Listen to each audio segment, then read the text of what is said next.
session, we have the products that are covered by the Growth Initiatives team, Specialty Products, which is under Ron Schaefer in our current organization.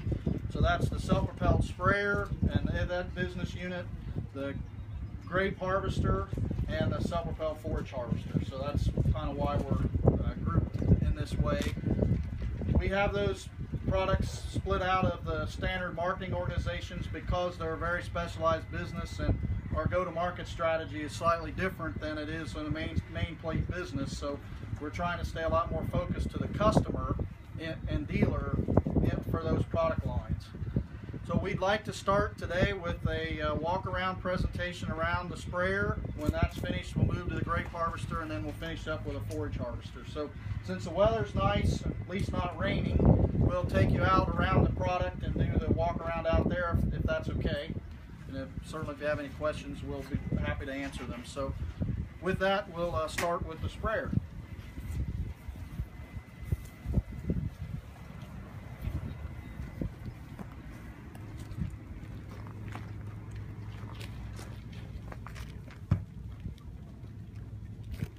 Welcome everyone. My name is Bob Schnell. I have been purchased along with the Miller sprayer line, and very glad to be here. Actually, I think it's a very great opportunity for both of our companies. We had a heck of a good sprayer line, and Holland's got a heck of a marketing department behind it, and I think the combination of those is going to take us a long ways. The first thing I want to talk about today is productivity, and everything that we design and build on that sprayer is to be productive. Now the big thing is productivity doesn't always mean bigger.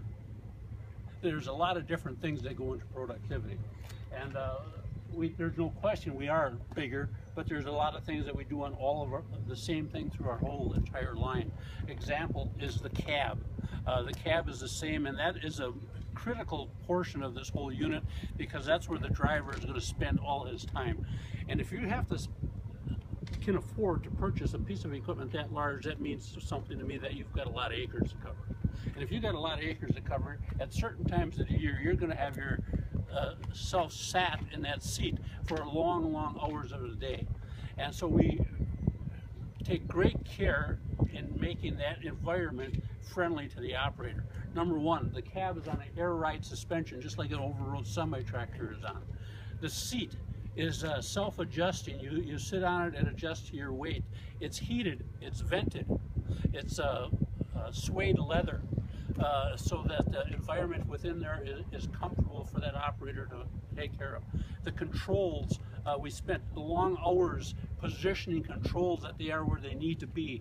The hand grip, all of the buttons that you use on a regular basis are all within your easy reach, and your hand is always there. A lot of hours went into that. Great visibility. Why do I want a front mount boom sprayer? That's because I can see every nozzle body from the cab of that machine. And that's important because when this boom is behind you, you can't always tell if a nozzle is plugged or not. On here you can always see it. Your productivity goes up no matter what size sprayer that you have with a front mount boom because I can drive a little faster. I'm not out here to say that you should go through the field like a maniac or bounce around and all that, but my point is by going through the field a little quicker because you're more comfortable.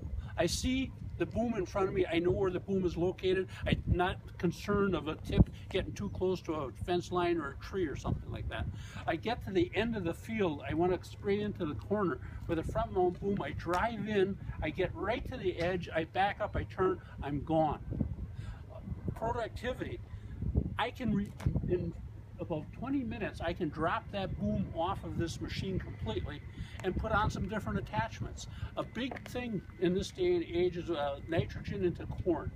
And we can put a nitrogen toolbar on here where you can actually inject the nitrogen into the ground when that corn is in its mid to full height range. There's only one other company out there that can do that in addition to us. When you have a pull type unit that's pulled behind a tractor, when those things are done and they're sitting in the sheds, we're out there applying nitrogen. That's a big deal. We might want to step in the tent because I don't want these guys getting wet.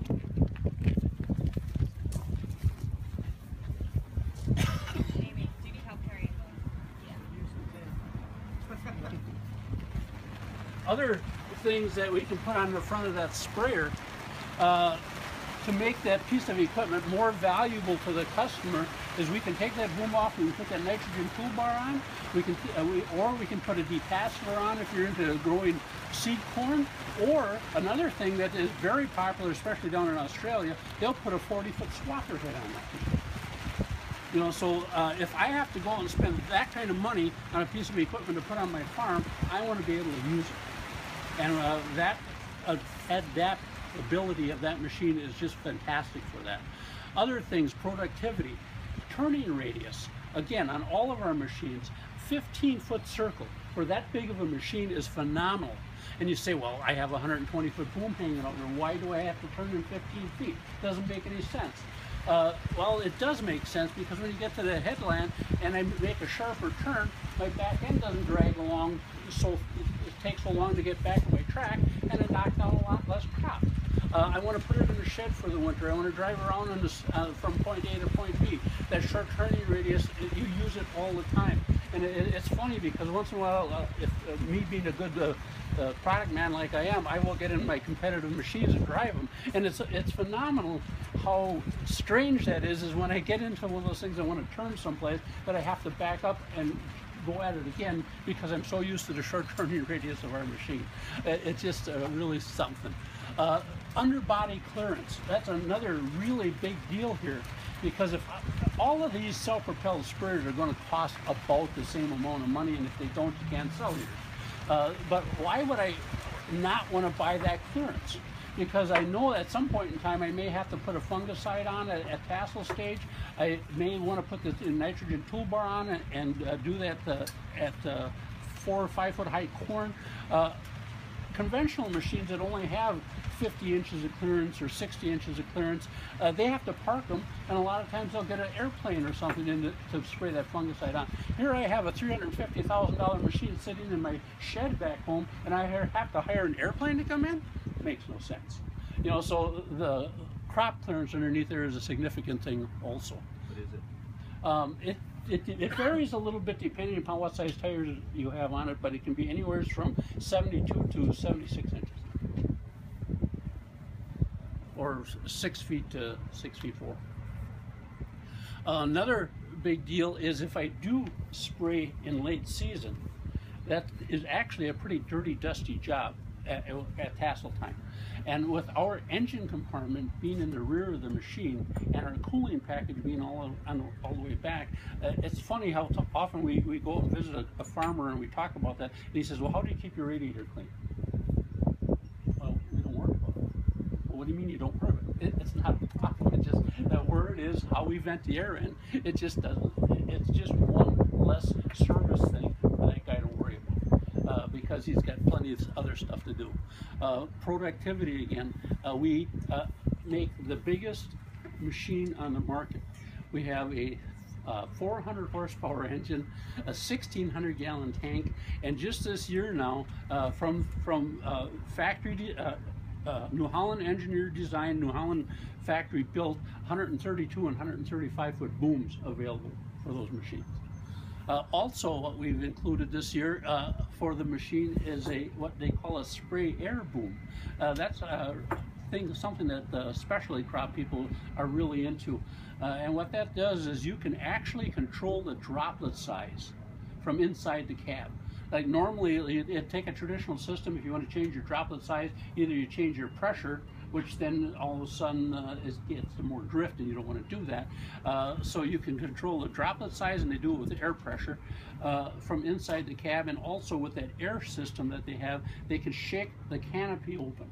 Like if I need to get a fungicide down inside the underneath, like in specialty crops, with the air blast system, it shakes the canopy and allows that droplets to get down in and go where it needs to go.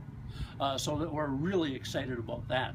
Another thing that we're excited about is this year is we've are offering a PWM, or pulse width modulation, spray nozzle system, and what that does is it again controls the droplet size, and that's a very important thing because all chemical labels have a droplet size recommendation on for that chemical to do what that chemical company wants it to do.